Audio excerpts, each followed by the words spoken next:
Rifugiamo le visioni manichee tipiche delle narrazioni violente che dividono il mondo in buoni e cattivi.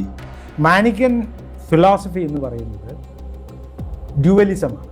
അതായത് ഇവിടെയെല്ലാം ഉള്ള സംഗതി, ഈ അഖിലാണ്ടത്തിലെല്ലാം ഇരുട്ടിൻ്റെ ശക്തിയും വെളിച്ചത്തിൻ്റെ ശക്തിയുമാണ്.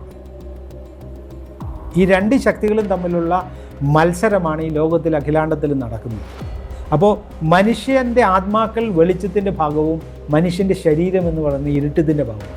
ഇപ്പം നമ്മളെല്ലാം സ്വതന്ത്രരാണ്. നമ്മുടെ ആത്മാക്കളെ ഇവർ പിടിച്ചു വച്ചിരിക്കുന്നു.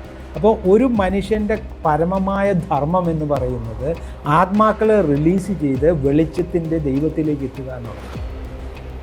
അപ്പോൾ ഈ ഇരുട്ടിൻ്റെ ജീവികൾ എന്ന് പറയുന്ന മകരകൾ യഥാർത്ഥത്തിൽ റെപ്രസെൻ്റ് ചെയ്യുന്നത് ഈ പറയുന്ന ഇരുട്ടിൻ്റെ ശക്തി പിടിച്ചു വച്ചിരിക്കുന്ന മനുഷ്യ ആത്മാക്കളെയാണ്. അത് ഈ മകരകളുടെ വായിൽ നിന്നും കുരിശു മരണത്താൽ രക്ഷ നേടുകയാണ് ചെയ്യുന്നത്. അങ്ങനെയാണ് കുരിശ് മാനിക്കേസത്തിൽ വർത്തിക്കുന്നത്. ഇതിനെക്കുറിച്ച് തെളിവുകളുണ്ടോ എന്ന് ചോദിച്ചു കഴിഞ്ഞാൽ ലീ വോൺകോക്ക് സെൻട്രൽ ഏഷ്യയിൽ നിന്ന് കണ്ടെടുത്ത കൊച്ചോയിലെ മാനിക്കൻ അമ്പലത്തിൽ നിന്ന് ഇതിന് സമാനമായ ചിത്രങ്ങൾ കിട്ടിയിട്ടുണ്ട്. അതുകൂടാതെ ഞാൻ മുമ്പ് പറഞ്ഞ മാതിരി ജപ്പാനിൽ നിന്ന് കിട്ടിയ സുയിൻജു ടെമ്പിളിൽ നിന്ന് കിട്ടിയ കാര്യങ്ങൾ, ഇതെല്ലാം ചൈനയിൽ നിന്ന് പോയത്, ഇതെല്ലാം കിട്ടുന്നത് നമ്മുടെ മാനിക്കേയിസം കുരിശിനെ ആരാധിച്ചിരുന്നു എന്നുള്ളതാണ്.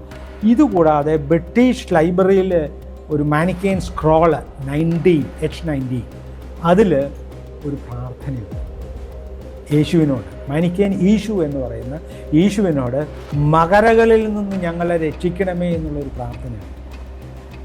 ഈ പ്രാർത്ഥനയാണ് യഥാർത്ഥത്തിൽ ഇതിൽ റെപ്രസെൻ്റ് ചെയ്യുന്നത്.